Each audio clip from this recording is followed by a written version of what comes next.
what they aim to achieve is track the progress of the relative gaps that are now between men and women, and they look at parameters such as health, education, economy, and politics. Darmi, if you could just move to the next slide. Economy and so these are the dimensions that they look at when it comes to economic participation and opportunity. They check what is the labor participation rate of women, and then they look at the wage equality for similar work. So this just basically means that if we're in the same position as a man and a woman, what's the difference between our income levels, and then the estimated earned income, and then they look at the number of senior officers and managers. So, for example, in how many women are in managerial positions compared to men, and then they also look at professional and the number of professional and technical workers. So then when it comes to the dimension of political empowerment, they look at how many women are in parliament, how many women are in ministerial positions. There's also the aspect of how many years has a country had a female or male head of state. And then they go into health and survival dimension, whereby they look at the life expectancy, and they also look at the sex ratio at birth. And then they come to the education attainment, where they look at the literacy rates, and also at the enrollment in both the three levels. So that's primary, secondary, and tertiary.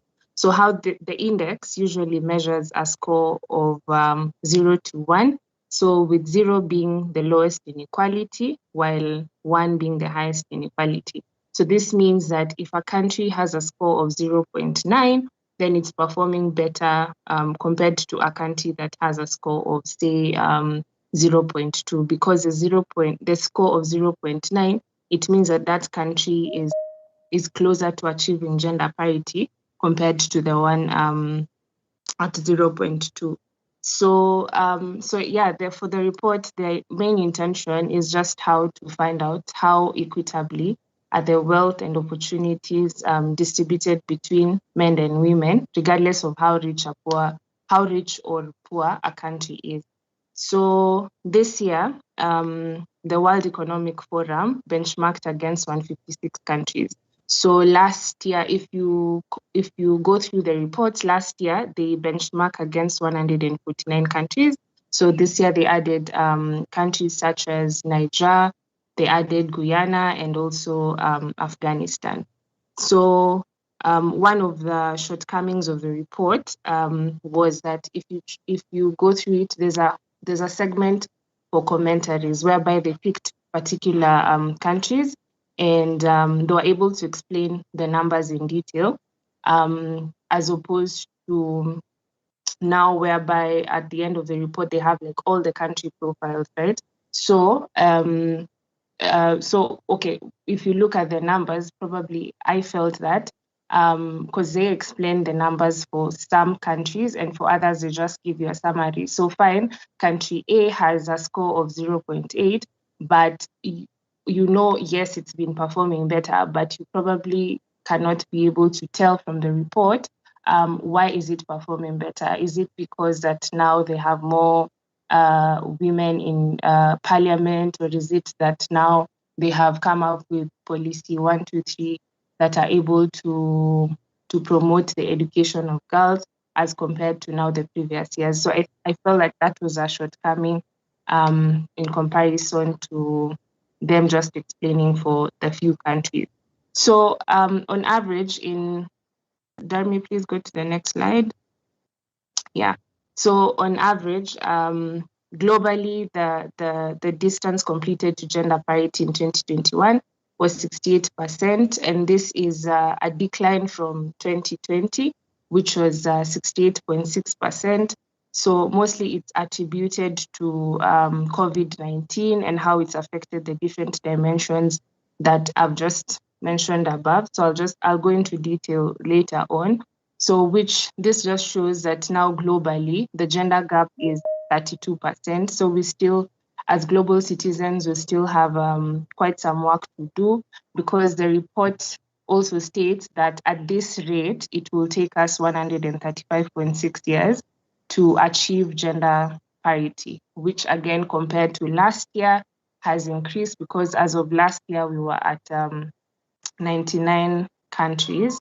So if you look at this table, out of the 156 countries that were covered, Ireland comes at the top with a score of 89.2%, and Afghanistan at the bottom at 44.4%. So an important distinguishing factor is the fact that Iceland is one of the few countries where women have been in the highest institutional positions in the country for almost as long as men in the past 50 years. So if you remember, in the dimension and political empowerment, that is one of the factors that they were looking at.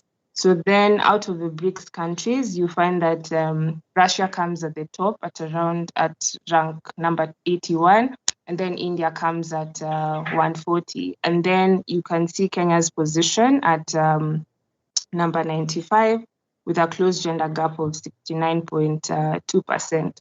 So again, the reason why some countries improve or are performing better than others is because of the decrease in wage gap or the policies that they have put in place to promote the education of women and girls. So the most improved countries in 2021 were Togo, United Arab Emirates, because they're the ones that had improved their score by about 4.4%. And then regionally, Western Europe is the one that's leading at 77%, and then you have Middle East and North Africa that's trailing at 61.6%. Next slide. Okay. So now this chart goes to show the trend from 2019 to 2021 for the four sub-indexes. So that's education attainment, health and survival, economic participation, and also just how far they are from the global gender gap position. So the first one is political empowerment. So this is the one that has been performing the worst over the years. So as you can see, in 2021, it had only closed 22%. So that means that there are still not enough women that are occupying political seats in the global scale. In fact, women take up around 26.1% of just parliamentary seats globally, and around 23% when it comes to the ministerial positions. So here there's still so much work to be done in a lot of countries, and it's actually estimated that it will take about, say, another 145 years at this current rate to achieve gender parity in this sub-index. So, and also another thing to note is the fact that this is actually a decline, because in 2020, you can see we were at 24.7%, but now in 2021, that's about a 2.7% decline. So things have worsened a bit. And then now when you go to the economic participation and opportunity, so it's at 58%, which is a slight increase from 2020, because at 2020, the world was at 57.8, and now we're at 58%. So on average, women represent around 39% of all participants in the global labor force. And when it comes to now managerial positions, they take about 27%. So in comparison to men, I think we can safely say that, women are underrepresented in the labor market.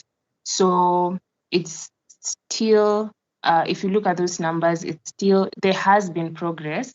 So it's not it's not all gloomy, but yeah, it's still a bit low. And then now when you come to education attainment, in fact, education attainment and health and survival have been performing much, much better, because if you look at the global gap, the global gender gap index, it's at 68, but then you have health and survival above. Okay, then you have health and survival above that 68%. So okay, let me use Darby.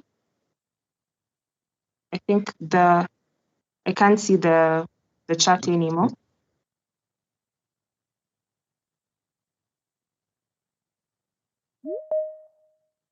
Okay, so globally, the education gap, as we wait for it to come back on, it stands at 95%. So, which is also a slight decline from 2020, which was at 96 point, yeah, which was at 96.1%. And then when we come to, oh, let me try. Okay, yeah, thanks. So at 96.1%. So I think this can be attributed to the fact that, last year, a lot of countries actually closed down schools. So our children were at home for a year, or basically for the whole of last year, because in Kenya, we went back in January. So you find that for girls, the burden of domestic chores actually fell on them. And then there was also the aspect of teenage pregnancies and also child marriages. So these are girls that probably were not able to go back to school when schools were open in January. And also there's the factor that, for the low income, for the poor communities, in as much as you find governments around the world still probably they wanted learning to continue through, they did this through radios or television or online classes, but now the poor were actually unable to access this in as much as probably governments tried. So that will also end up affecting the educational attainment. Yes, and then now coming to health and survival. So for this, in 2021, it stood at 96%. So yeah, but even in as much as the health and survival gender gap is like it's almost at parity level, because it's just 4% to go, there are still millions of women around the world who don't have equal access to healthcare, especially when it comes to reproductive healthcare. So and they still go through female genital mutilation. So you find that all these barriers, that like the lack of the sanitary towels, they inhibit women from participating in the dimensions that we mentioned. So education. So during their cycle, probably they can't be able to go to school. And they can't also be able to participate in the labor force, or they can't also be able to even advance into now the political space. So that is a problem. So in as much as that's quite high, there's still so much work to do. So, and that is it's a shortcoming of the report, because it's something that's really not taken into account, but we all know is a big issue. So the next slide. Okay. So here is the impact of COVID-19 on gender gaps in the sub-indexes. So these are the sub-indexes that we mentioned at the beginning. So one is the education. I'll start from the education attainment. So as we all know, governments around the world shut down learning institutions in order to curb the spread of the disease.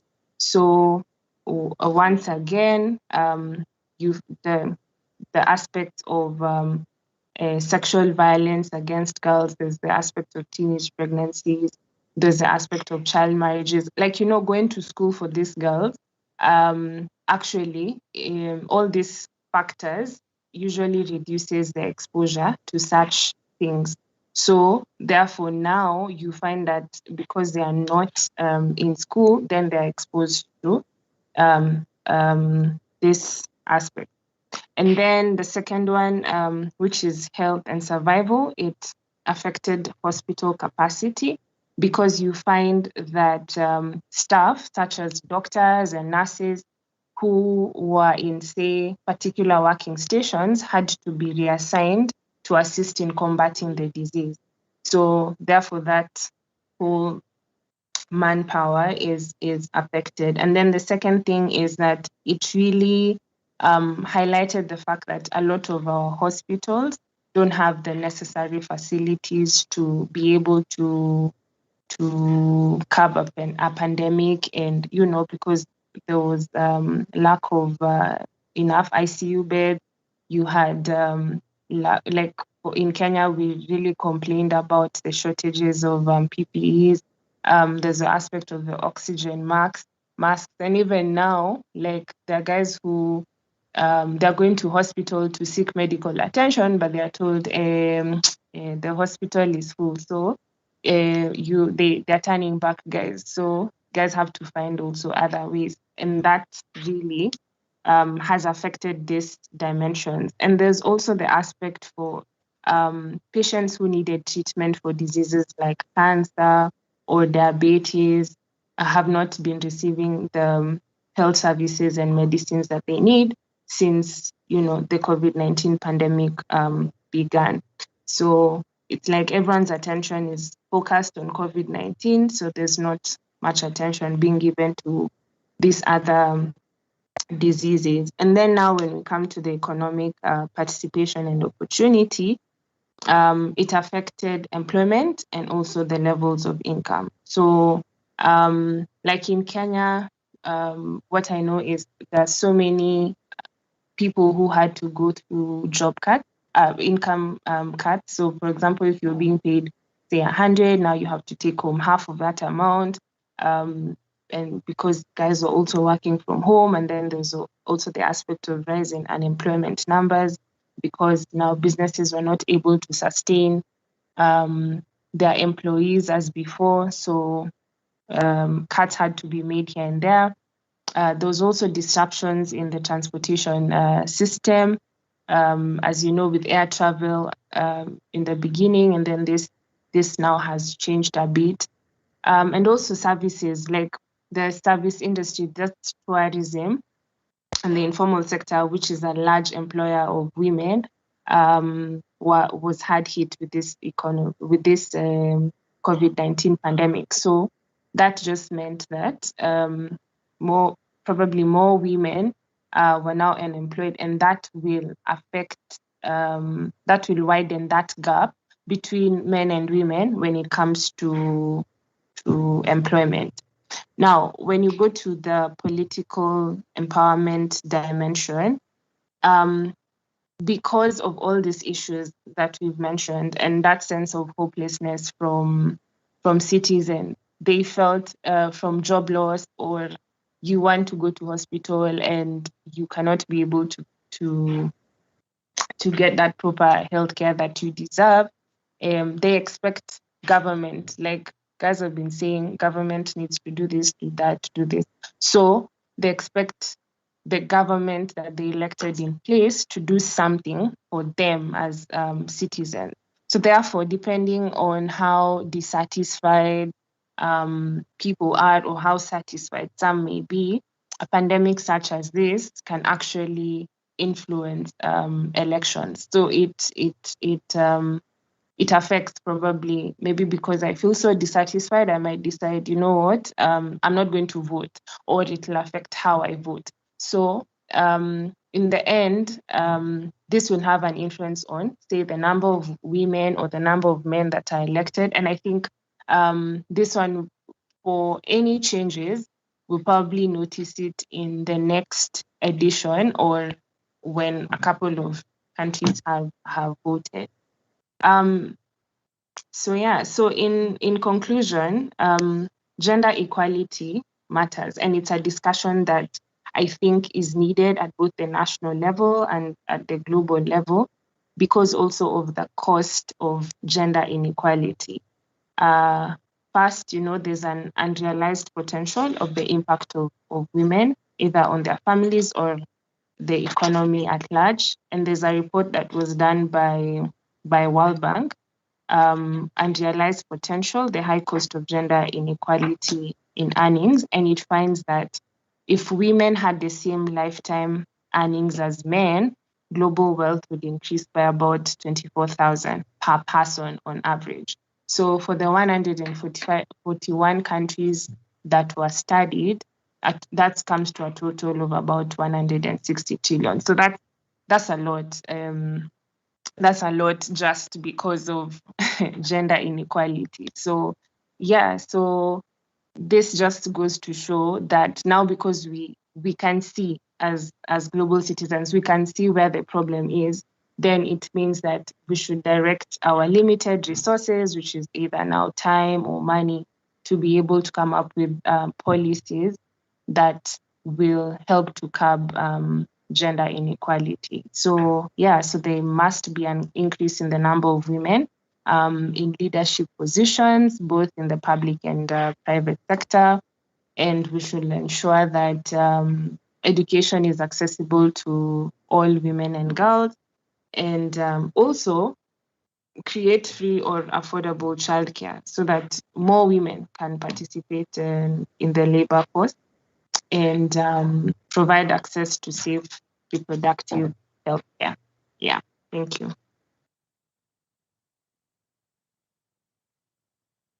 Yeah. No.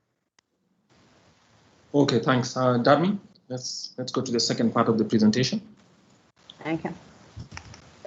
Good morning. My name is Darmi Jatani, and I also work at the Institute of Economic Affairs in the Public Finance Management Program, and I'll be taking you through the second part of this presentation.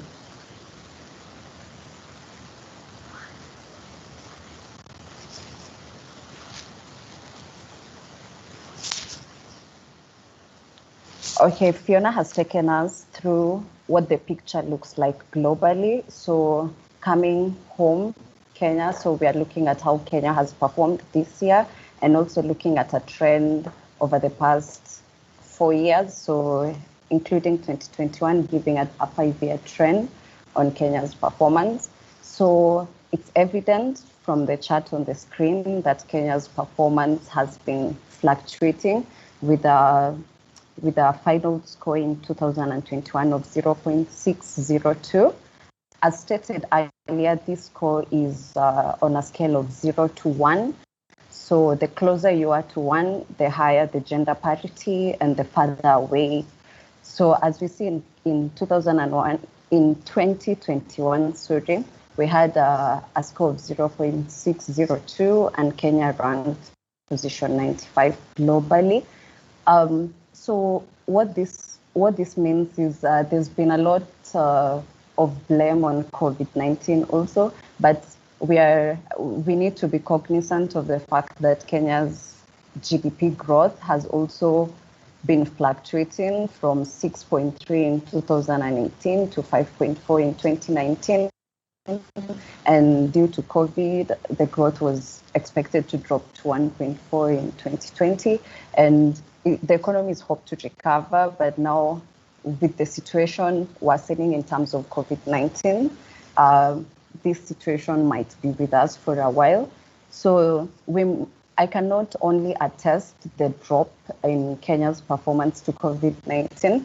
This report only gives a detailed analysis of the top 10 countries, and I think that the last 5 counties. So this means that for Kenya, we just need to look at what we have and try to compare the two and see maybe what could be the linkage between the overall score dropping and what is currently happening in the country. So we see that in 2019, the performance picked up from 0.694 and to 0.7, but dropped again to 0.671, finally dropping to 0.602 in 2021. So this overall score is an aggregate of the 4 sub-indexes Fiona mentioned. So we looked at how Kenya performed in each of those sub-indices, and then seeing where we did the worst, where we did the best, and where we need to put in more effort. So in the sub-index of economic participation and opportunity, here, so globally for the economic participation, the average was 0.58. So we are above the global average, but we still have a lot of grounds to cover to get to the score of 1 of gender parity. And in 2020, we see that decline, but overall, the performance seems to have picked up in 2021, and hopefully this trend will continue so that we go back to 0.72 and higher where we were at in 2018, because economic participation and opportunity is like the center of our economy. Those are the things within which women and men have the opportunity to participate in the country's economy. So, for example, the indicators that were used to score Kenya were the labor force participation rate, which actually Kenya performed quite well at a score of 0.943. But then now when it comes to wage equality for similar work, we see Kenya dropping to a score of 0.673. So this shows that in terms of labor force participation, we are actually gaining the speed in having more women participating in the economy. But then when it comes to the inequalities within the economy, they seem to still hold much weight, because I think to have a score of 0.943, almost so close to parity, that means that the number of women and men in the economy is not very far apart. But then when we look at the inequality, this is where there is a divergence. And as stated, this is where women can actually contribute even to the GDP of Kenya. But then seeing that maybe because the labor force participation rate seems to be high, this could be interpreted that as much as there are many women in the economy, they could be in the informal sector, which is prone to uncertainties in the economy, and also it does not have security like health insurance, and also the pay is lower in the informal sector. There's an analysis done by IEA that actually shows that it is true in Kenya that there are more women in the informal sector than men, and we are all aware to the challenges of getting into the formal sector that is limiting women. For one, there is all that limitation in terms of requirements. You need to register, you have to have a company for you to even benefit from all the procurement opportunities given by government to women and youths. So we see why the barrier exists for more women to join the formal sector. So this could explain why in terms of participation, we are doing good, but in terms of inequalities within the participation, we still have some ground to cover. And also under economic participation, something else that was looked at was legislators, number of women who are legislators, number of women who are senior officials, and also number of women who are managers. I think this Kenya scored a score of 0.329 in 2021. So this again comes to show that there is a lot of inequality in terms of the managerial positions, and that goes to show why the wage equality seems to be diverse, because if we have more women at lower positions and more men in the managerial and the senior official position, definitely that would reflect in terms of the wage the wages earned by both. Yes, so that's it for economic participation and opportunity. Next, we have educational attainment.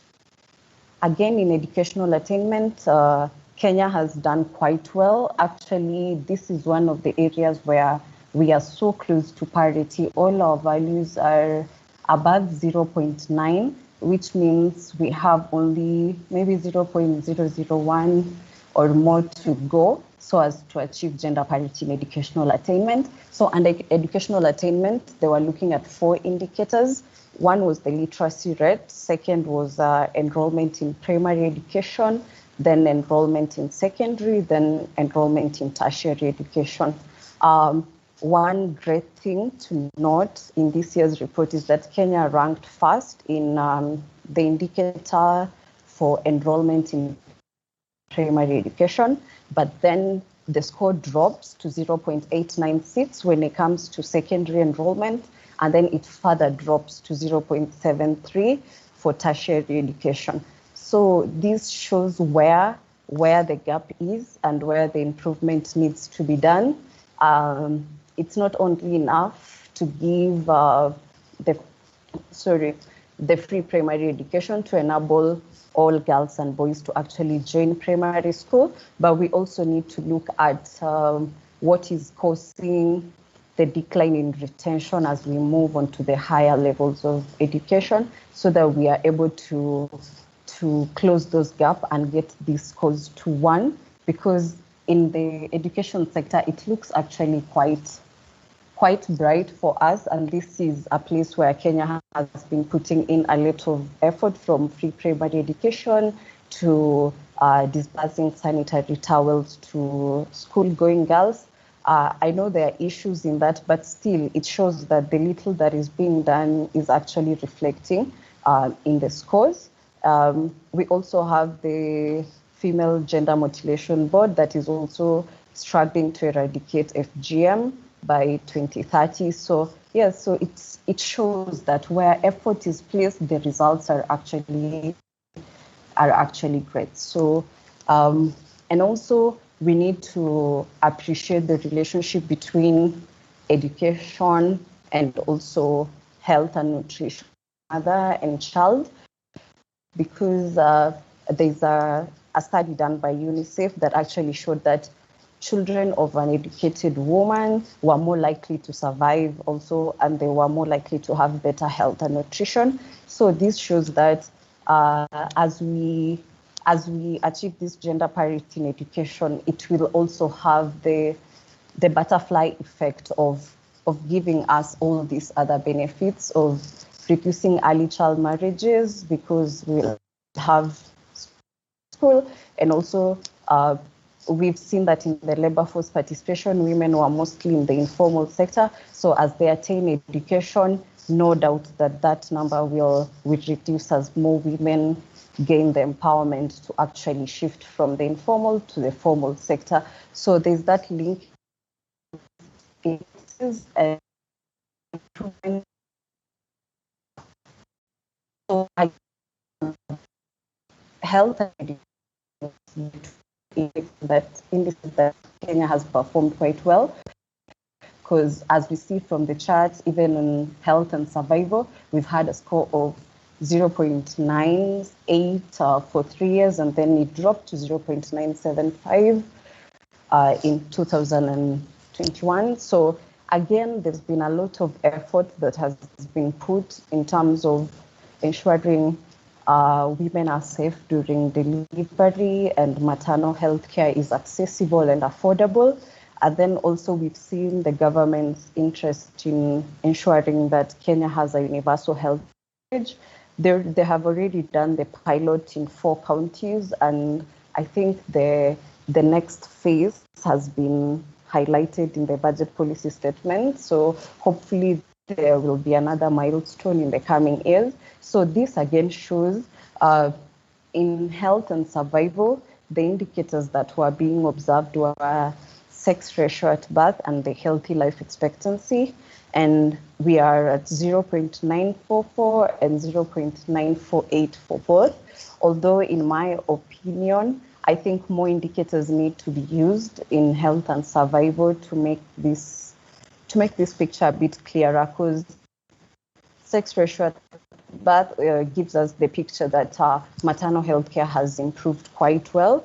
And yeah, Kenya actually ranked first in sex ratio at birth, meaning infant mortality rates have reduced. And yeah, there is no preference, let's say maybe for a certain gender, and that all children are getting care, and at birth we have a balanced sex ratio.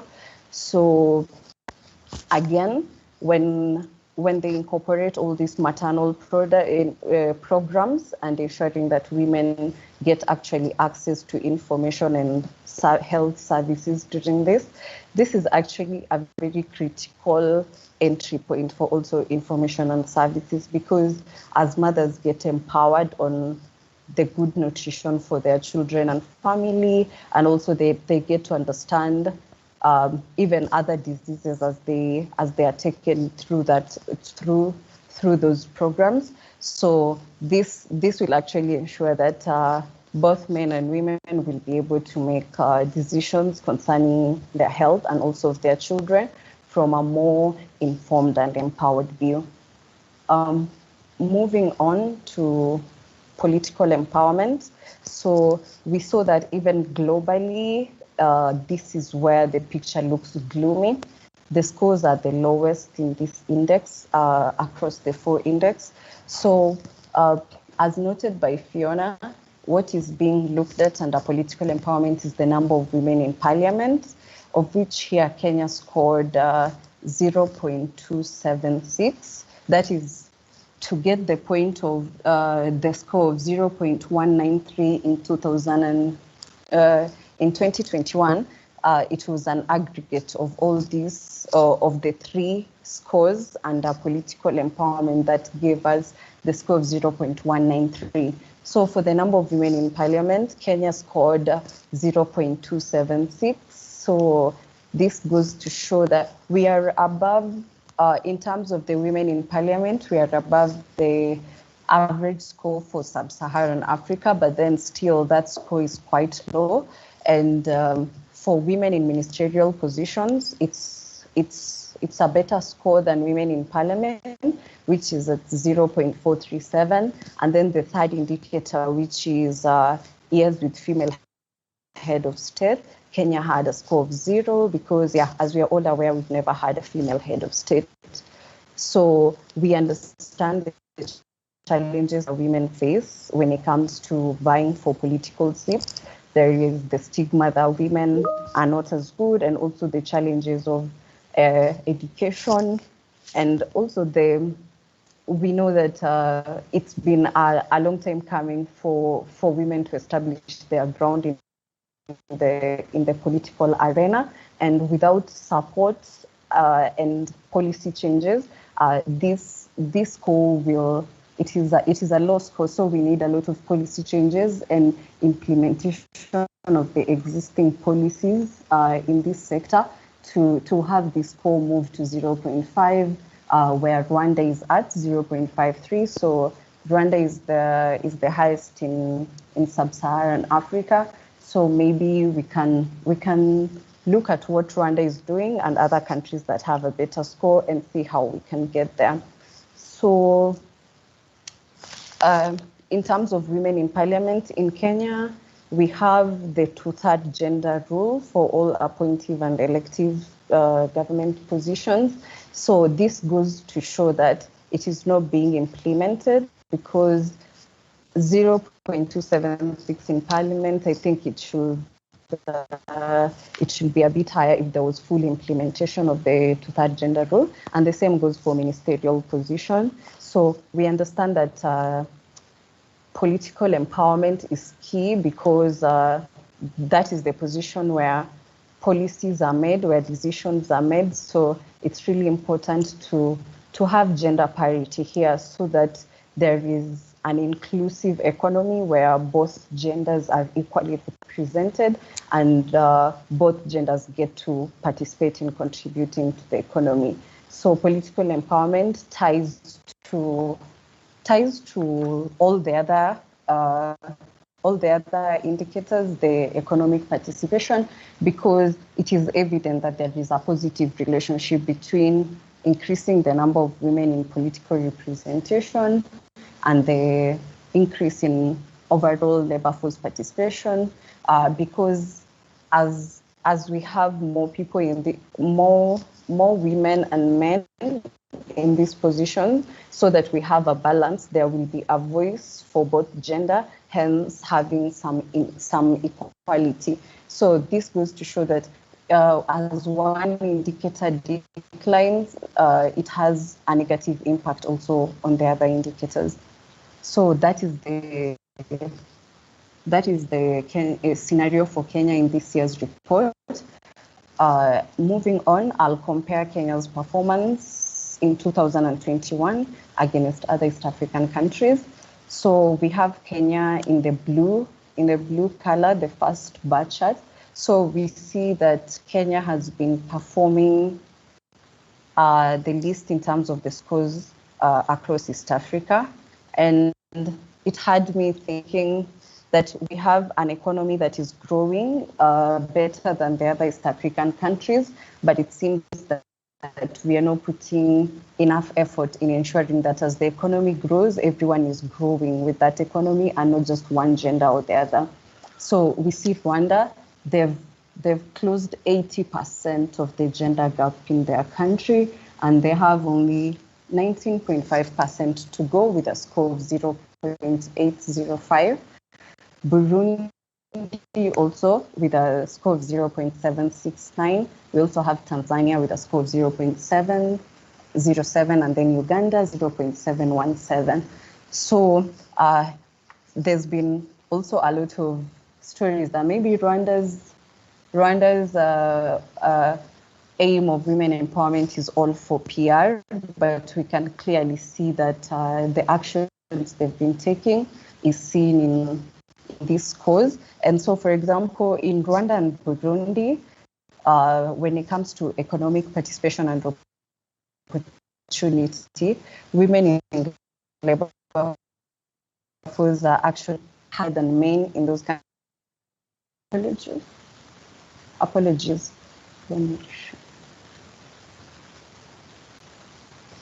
Yeah. Yes, so in Rwanda and Burundi, sorry, as I was saying, in terms of economic participation and opportunity, women in labor force positions are actually higher than men. In Rwanda, it's 83.7%, and in Burundi, it's 78.2%.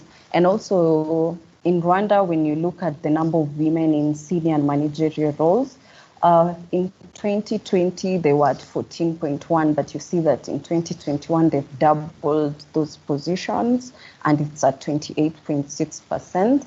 And also, they have increased number of women in professional and also technical roles. So this shows that the efforts that they've put, and Rwanda's parliament also, their 2003 constitution has a similar two-third gender role to Kenya, but there's 30% of all posts in decision-making organs should be women. But as it is now, they have more women in parliament than men. And the goal here is not to have more women than men in all of these indices. The point is to have a point where men and women have equal opportunity, so that we don't have one gender performing lower than the other. So it is a plus for Rwanda and Burundi to have more women than men, but this does not give them an extra score, or because what this report measures is gender equality and not women empowerment. So one also key thing I noticed is the best way to achieve gender parity is to have an underlying economic rationale that actually guides the gender parity. So for the case of Rwanda, I saw that their Vision 2020 actually was to develop fully all the human resources in the country and also emerge as a prosperous country in terms of knowledge. So I think that also has guided, because fully developing all their human resources means empowering both men and women. So I believe having an underlying great sound economic rationale can actually be a good way to propel the goal to achieving gender parity, because in the end, what we are aiming for is gender equality. So moving on, some great lessons from this report is, one, they actually used a very creative source of data. They used LinkedIn and Ipsos. So even in Kenya, we have issues with accessing disaggregated gender data, and it has been a challenge for us when working in our studies. So this gave an idea that you can always find an alternative as long as it's reliable and it can be accessed for others to review. I think it can be a good way to find around the challenges that exist in accessing data, and also using innovative ways of actually getting the data needed to come up with a conclusion. So that was one great lesson. And then another is, this report focuses on gender equality and not women empowerment. So gender equality is where there is equal opportunities for all genders, for both men and women, and they are free and are against discrimination to actually access these economic opportunities. Women empowerment, on the other hand, is now empowering women to be able to access opportunities available in the economy. Women empowerment is a tool to achieving gender equality, but let's not miss the point that the end goal is gender equality. But since in Kenya, we understand the challenges women have been facing in terms of access to education, access to political seats. So we need all these policies that support women so that they can be on the same level with men. But the end goal is gender equality, and gender equality is better for all of us. As stated by Fiona in her presentation, the World Bank data showed that if there was equality, there will be some increase in income. So this means that as long as gender inequality exists, there will always be a missed opportunity, even in terms of contribution to the economy and also increase in income. So even in Kenya, we did a simulation of a similar report using data from Kenya Integrated Household Budget Survey 2015, 2016, and the same was reflected even for Kenya, that every additional year of schooling had a benefit in a certain amount of increase in income. So this goes to show that gender equality is better for the overall, and that is what the target should be. And then gender parity should be targeted across all sectors, as we had seen that Kenya performed so well in health, attaining scores of 1, and also in education, attaining scores of 1 in primary enrollment. But then we see that the score goes down to 0.6 because we are performing quite low in political empowerment. So we need to ensure that gender equality is targeted across all sectors, not just having policies and programs in education and health. So far, we've achieved much in health and education. So maybe it is time to use the resources that we have to ensure that there is parity in the other two indices, which is economic participation and political empowerment. And the last one was pandemics increase and make gender inequality silent. So one thing we noticed that even globally, the general score seemed to drop. The gender gap that was closed in 2020 was 68.6%, but in 2021, it dropped to only 68% with a drop of 0.6. So this shows that when a pandemic happens, especially as we stated that we have imbalanced representation of the genders in the formal and informal sector, and we understand how pandemics or any other disaster affects both of those markets. So we tend to see that gender inequality was actually, it increased this year. And as much as we attribute it to the pandemic, I think it is important to now prepare better so that the next pandemic does not increase inequality again. Finally, in conclusion, Kenya ranked first in enrollment in primary education. So this again goes to show that the actions taken by government, the free primary education, giving school-going girls sanitary pads, and all their efforts in primary education is actually seen, and more like this needs to be done to ensure that there is retention in the other higher levels of education.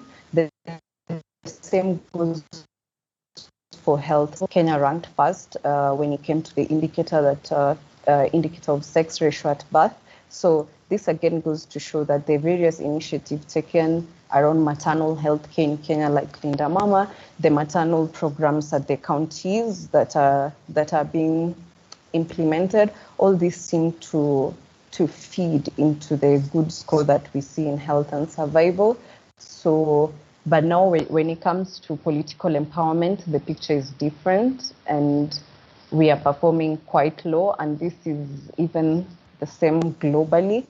But as Kenya, we can do what we can best, and since the Constitution already provides the guideline, I believe we need the political will to actually support the Constitution to make sure that at least in the areas that is within the government's reach, like in those elective and appointive positions within the government, we can actually achieve parity. Because even for Rwanda, as you see, those are the scores, those are the actions they have taken that have fed into their great scores. Yes. In conclusion, I think it is important to have such kind of index to help us look at how far we have come and how far we need to go. And it is clear that where we have put in resources, results are achieved. So we need to redirect the resources we have now to ensure that there is gender parity in the remaining indexes. Thank you so much, Kwame. Back to you. All right. Okay. Thanks a lot, Yona and Danny for this comprehensive presentation. So I'll summarize in 2 points. The first is that the gender gap report has been produced since 1996, and it's a composite report that puts together a final score out of 4 different sub-indices. So the 4 indices are economic participation, education attainment, political participation, and health and survival. So that's the essential one. I think the other thing that is essential this year is that Kenya is 95th out of 156 countries that were assessed for 2000 in the 2021 report. Now, obviously, that's not a good place to be in, with a score of 68%, showing that there's quite some space to make. So that's the first.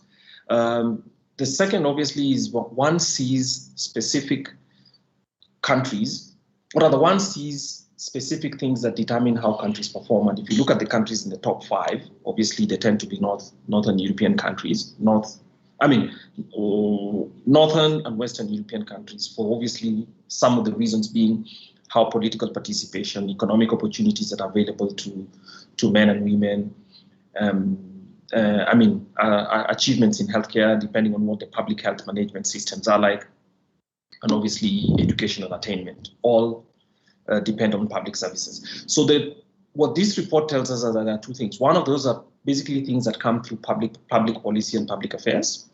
And secondly, the kind of public services that are provided. So the availability of those public services. So health, for instance, and education tends to be largely in the domain of the public sector. And that provision obviously helps with the ranking. So that's the essential part. Then we went to, and what was clear from those presentations, obviously, is that we went to the diagnostics in terms of, okay, how has Kenya performed? You see who are at the top. Kenya is right up there. And then come now to a comparison within the East African community. Obviously, you see mixed results, but Kenya does particularly poorly in the area of political participation. for women. We know why. This confirms to us that some of the discussions that we've had, and of course we know the BBI is emotional, the constitutional amendments are emotional, the 2/3 gender rule is one that also is emotional, but it tells us, as my colleague Fiona started, by telling us that maintaining gaps, and remember, this is not about measuring women. I think we need to be clear about this. Gender gaps are not measuring gaps between men and women. They're measuring gaps in society, whichever of those genders would have an advantage. So what if the situation we had today had been flipped over and it would be women, the scores would probably be the same. The scores would be the same because the logic of this index is that society must bridge those gaps. That's one. Two, bridging those gaps does not just make for a healthier society and one society in which there are more freedoms, but it also has an economic logic, suggesting that globally, I think the globe would be richer by close to $2 trillion every year if these gaps were closed. And that's not that is not a trivial sum. That's a very, very big sum, all factors considered. And countries such as Kenya, for instance, low or lower middle income countries, part of the development charge would be to close those gaps, leaving aside what the political arguments and the fears that you're providing free riders for women. So even if you leave the political one, where Kenya seems to have done poorly, even within East Africa, Kenya is particularly poor within East Africa. So that's one. Going to Kenya as well, my colleague Darmi mentioned that, I think it was slide 12. My colleague Darmi mentioned that Kenya's progress has fluctuated. I would disagree, actually. Kenya's progress is falling because it's a steady fall. Fine, there's a movement up and on, but the overall, if you draw the curve, it's clear that progress is falling. So that means that even measured against itself, Kenya's progress is falling for many reasons. In the composite index, it's falling, and obviously showing that there are some attaining achievements that are made, but there's no traction for the policy achievements, which is very, very interesting as an end in itself. Yes, that was basically slide 7, I think. Yes, slide 7. So this study then disaggregates data and it chooses to pick the 10 best countries and uses those 10 best countries to actually provide case studies, which allows for highlighting best case studies so that lessons could be learned from those. And I think my colleague mentions that that's a weakness. Maybe so, but what that means is that it would make the report even bulkier. But for us at the Institute of Economic Affairs, separate from the commitment that we have in terms of the expanding economic freedoms according to the Bill of Rights as part of the IEA's programmatic interest, is consistent with the institution's mission, is just to conduct a diagnostic. And I think that's what the intention is, the second part of this discussion, was to conduct a diagnostic by asking ourselves, in all these 4 areas, why is Kenya doing well with regard to health and education? All those are provided by government. And then the third one, which is political participation, obviously, which is both a constitutional and how society organizes participation and of both genders in public affairs and decision-making, political decision-making.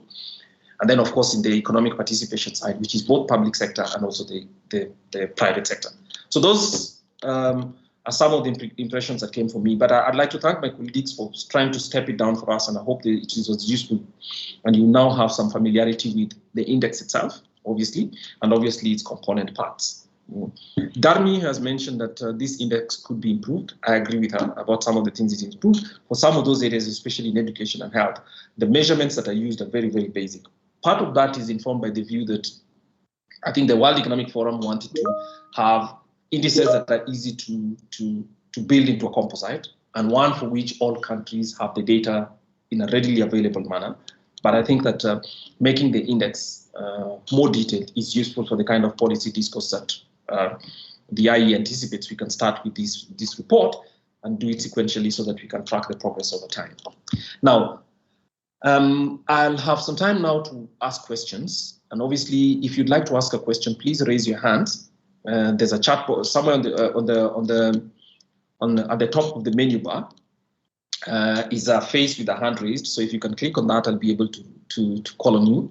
So that's a first. And the second thing is that if you can send your questions in the conversation box, which some of you have sent, and I'll read them out in the meantime. So as I read out those questions, those who would like to ask specific questions and have your voice heard, please use the conversation box.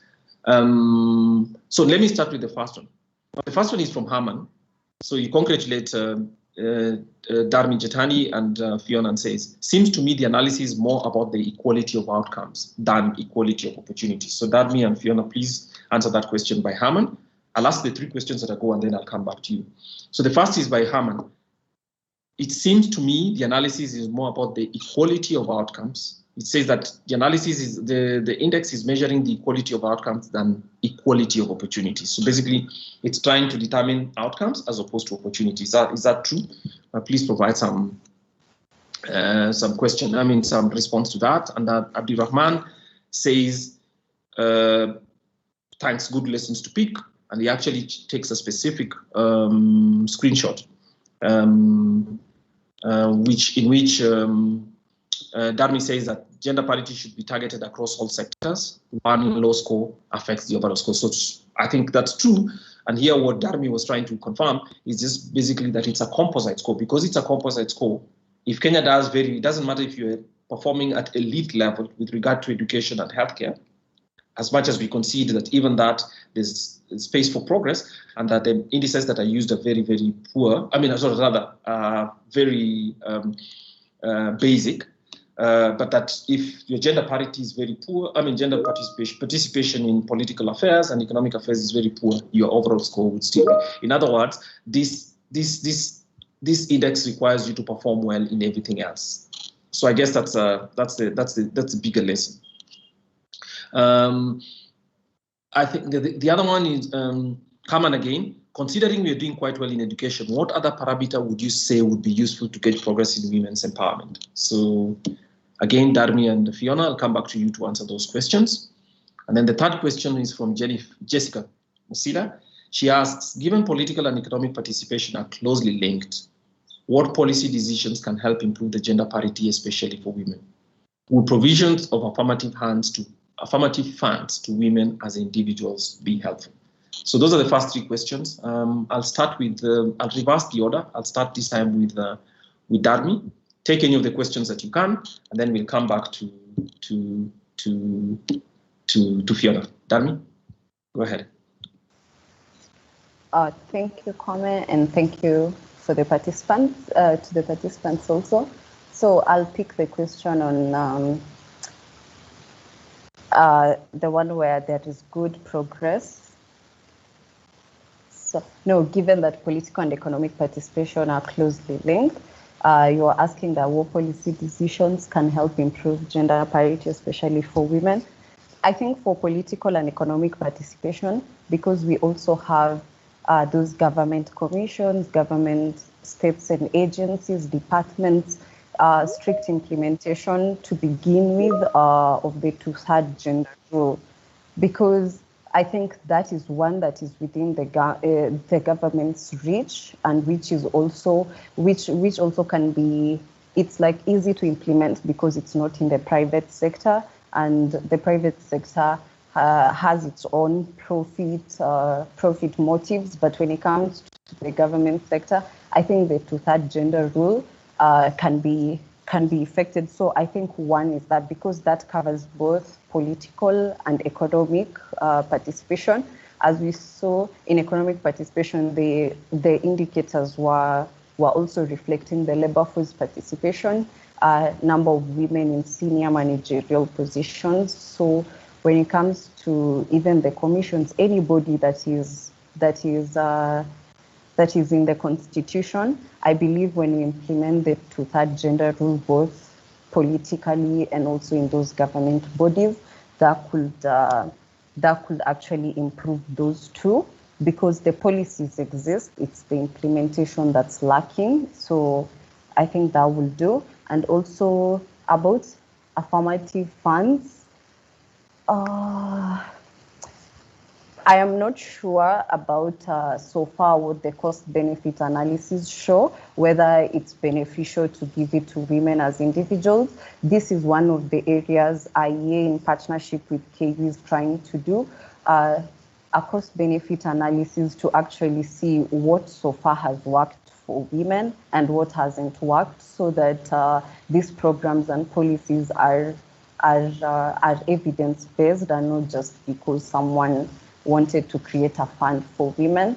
So it will be too early to speak on that, whether funds should be given individually, but maybe once we do the assessment and can speak from a point of evidence, we can state on that. But when it comes to affirmative funds, I think the question is more about absorption. So maybe once we see that the absorption of all the funds allocated is being utilized, then maybe we can find other ways of expanding the funds or choosing a better way of disseminating the funds. But I think for now, it is more about what can be done to ensure the absorption and utilization, because due to the challenges mentioned about company registrations and, having to have a registered company for you to apply for the affirmative funds, these are some of the barriers that are actually limiting women to take up the affirmative fund. So I think for now, the focus should be more on dealing with the barriers to ensure that, first of all, they are taking advantage of this opportunity. Then maybe after that, we can look at other ways. Thank you, Kwame. All right, Fiona.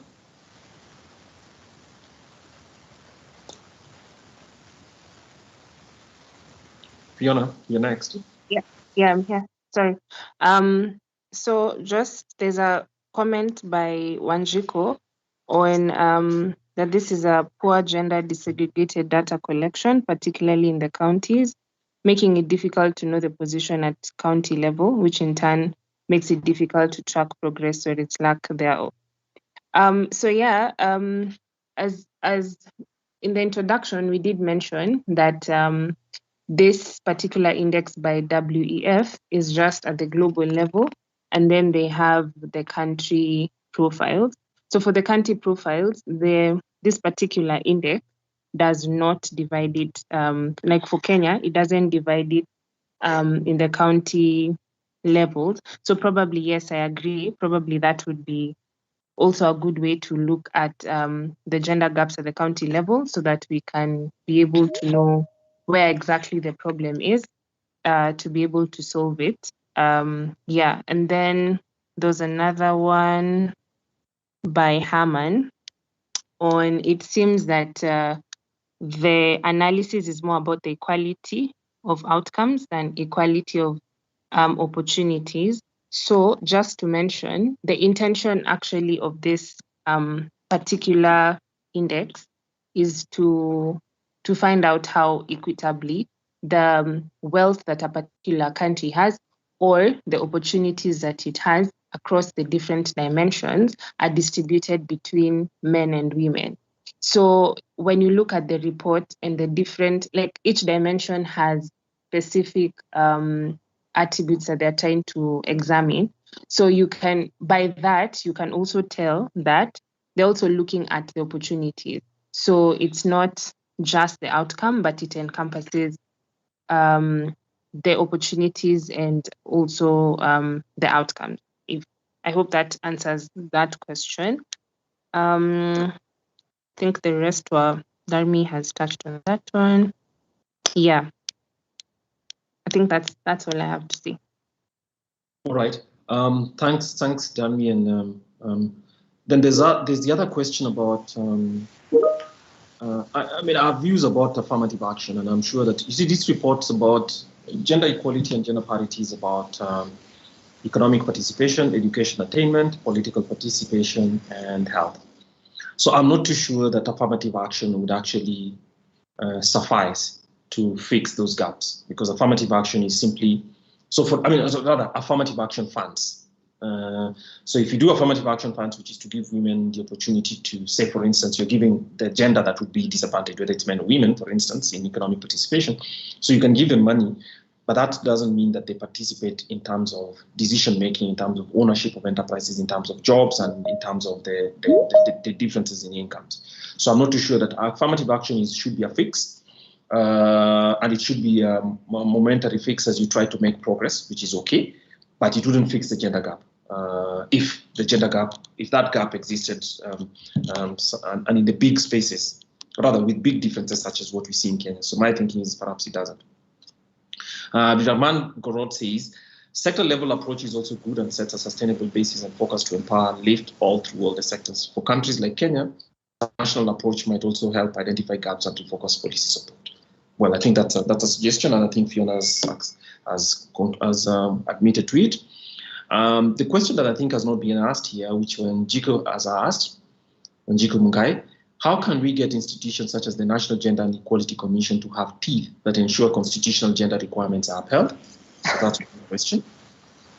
And then the second one is, Njiko mentions that there's poor gender disaggregated data collection, particularly in the counties, making it difficult to know the position at county level, which in turn makes it difficult to track progress or its lack. How could we push for this? So that's another question for county level disaggregation. So basically what this means is, no, I should not preempt the answer. She also asks, beyond great policies which Kenya has excelled in, we lack the analysis on gender impact to track progress, including on budget lines intended to achieve gender parity. And then Jessica Musila comes back to the absorption of affirmative funds is presently low, and women still struggle to get capital for their businesses, as they don't own assets to use as security in loan applications. So obviously those are some of the barriers that affect, and I think this is part of like the diagnostic. The reason Kenya performs poorly in economic one and political one are best known, and some of the reasons that we see is basically that the funds that are available for affirmative action for women to engage in business, for instance, are still very low. They struggle to get capital, and they don't have assets, which is what is required under the institutions that we have for someone to be able to find a loan to expand a business. So I'll start with Fiona this time. Fiona, you can take any one of those questions that we do that have been laid out here, and any other comments you'd like to add.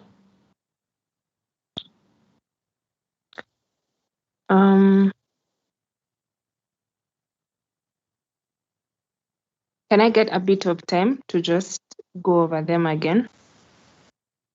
All right. Dami, please. Okay, I'll respond to the question from Wanjiku on how can we get institutions such as NGC to have teeth. So I think one thing in my few years of working that I've noticed is whatever policy that exists, and even whatever body or institution that is trying to ensure that a constitutional mandate is upheld, tends not to be successful in their endeavors because they lack the public support behind them. So NGEC has actually done quite a lot of reports that we actually use even in our writing at IEA, and they've constantly tried to give alternatives on gender responsive budgeting, even annually, so that we don't just have programs, but actually in our budget we incorporate the gender difference at the budget level, because budget is a very significant tool, because it is how government shows its commitment to policies.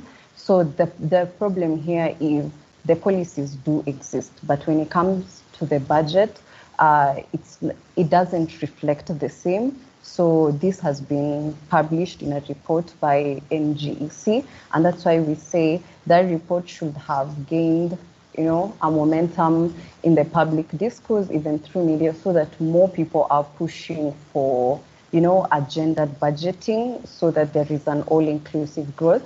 So I think the key to this institution is to actually get the public behind them, use civil society organizations that have direct contact with the public to actually ensure that as much as you're doing all these reports, it just doesn't end up on the shelf, in that it is disaggregated in a way that the common person can understand, and not just a researcher or an analyst. So I believe that's what these institutions can do. I hope, Wanjiku, that answers your question. Thank you, Kwame. All right, I think you guys haven't answered the question about. Wait, let me just come back to how can we get? Okay, you've asked us, yes, how the National Gender and Equality Commission to have to that ensure the requirements are upheld. The others was simple comments. Can I have any other questions? Otherwise, we'll be making the final comments. Fiona, I'll be back to you. What you Darby, please switch off your. Thanks a lot. Fiona, can you go now? You'd asked for some time. Yeah, I did. I think how we can strengthen such institutions to ensure that they have gender requirements upheld is one, by listening to what they have to say. Like, for example, I'm sure some of them would have policy recommendations to government, and government usually will take these recommendations and shelf them instead of complying to what institutions such as this would are recommending. So I think one is just not to have them on paper, but so you give them a voice, yes, but you don't implement what they're saying. So I think that's a problem that has been there, because even at the IEA, we find that we'll give quite a number of recommendations to government institutions, but that's where like after the research paper, that's it. But now government will read them, or they'll get wind of it, but they won't implement them. So I think that is one way. So it has more to do on the side of the implementers than the other side of the recommenders. Yeah. Okay.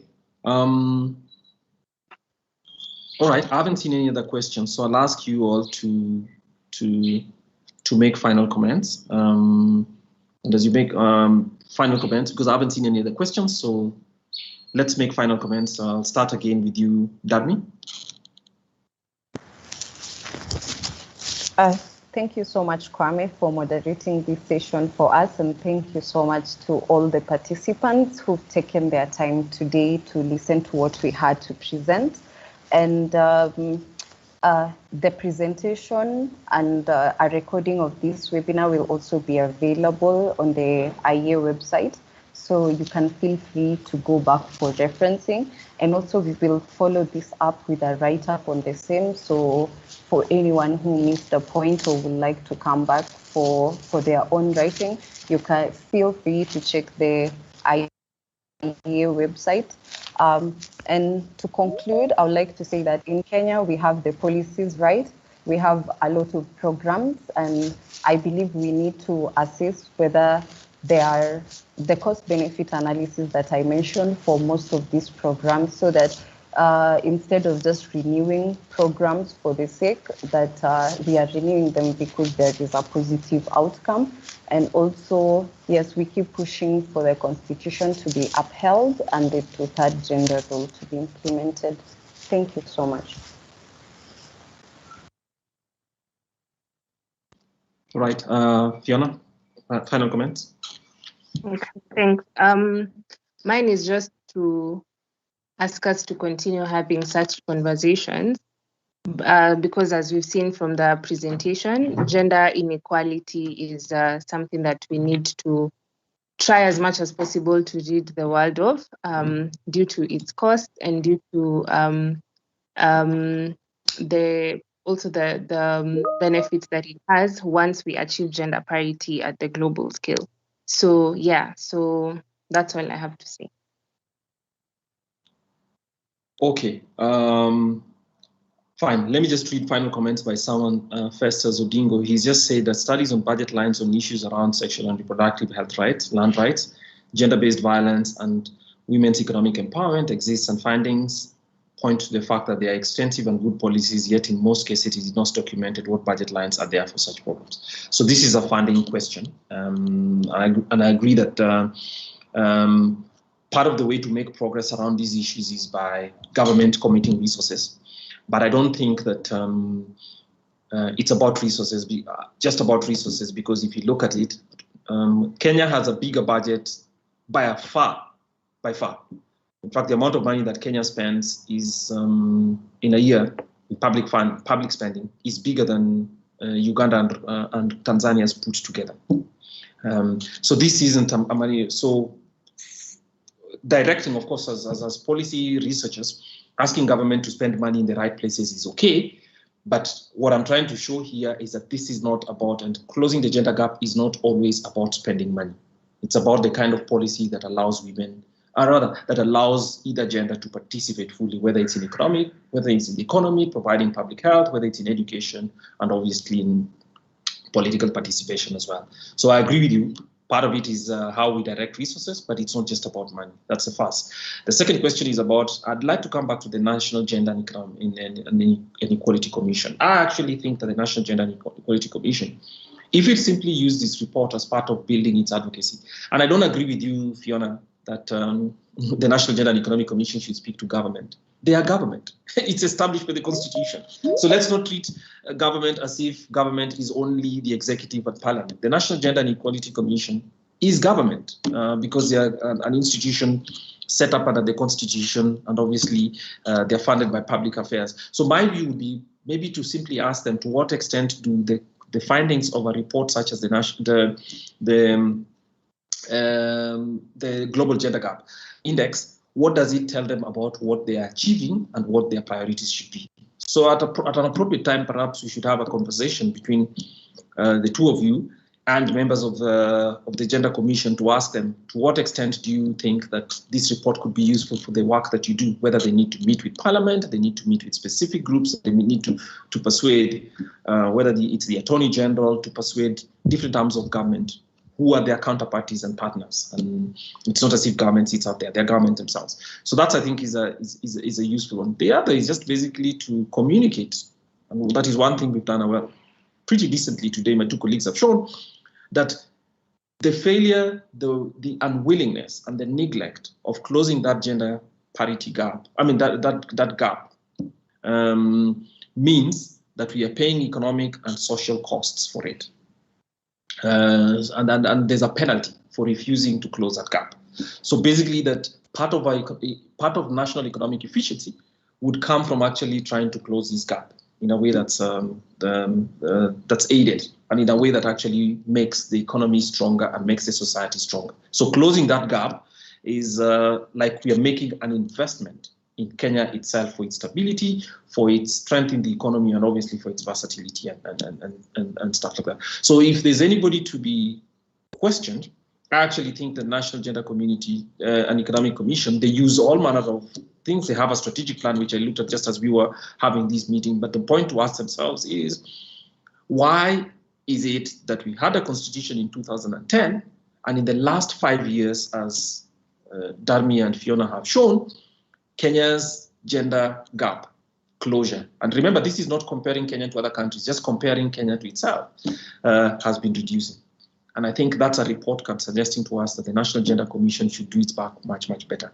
And they cannot claim money and everything else, because it's showing that even before the Gender Commission existed, Kenya's gaps were actually much lower than they are now. So I think it's an indictment of a sort that they need to start concentrating on the right things to keep that line, because the trend line is going downwards, and I think they need to be careful about what they do, because otherwise Kenyans might start to ask, what's the utility of these important bodies in the public sector if, while they're supposedly working, their trend lines are going down? They must have reasons for that, and they must have part of their strategy and tactics how to stop that slide.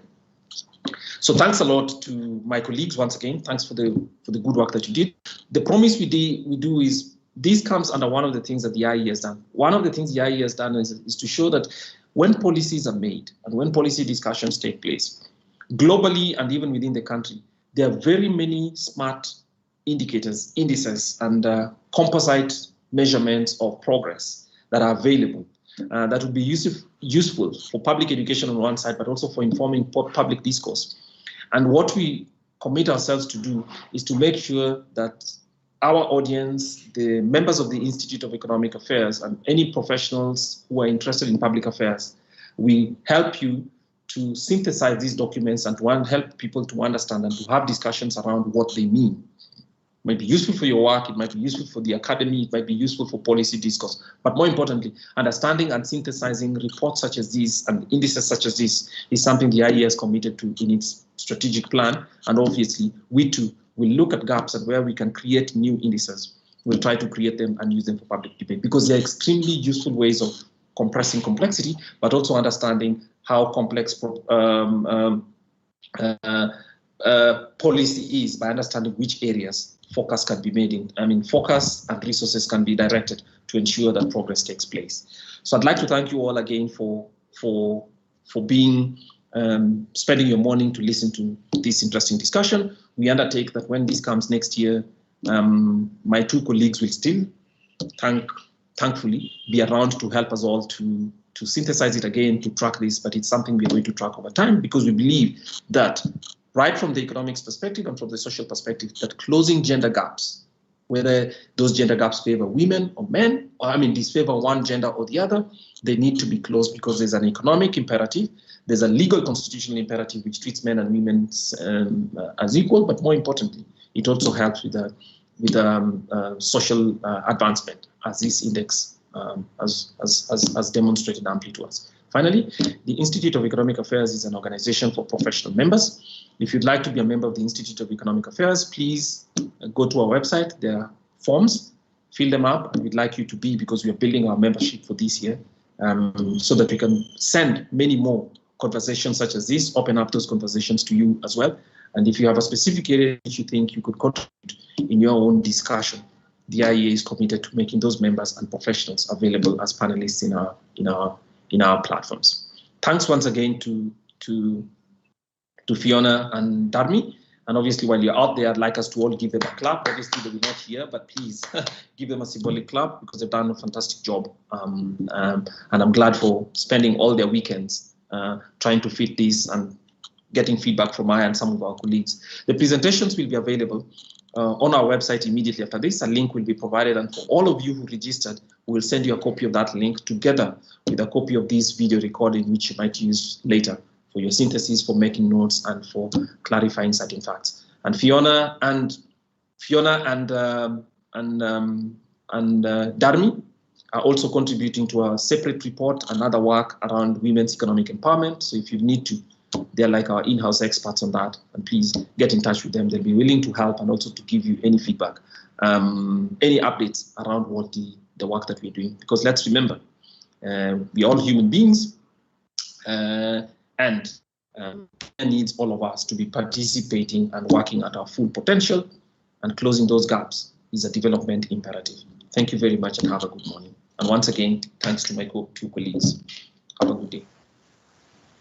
Have a good day. Thank you, Kwame. Thank you. Okay, bye everyone. Bye-bye. Thank you. Bye.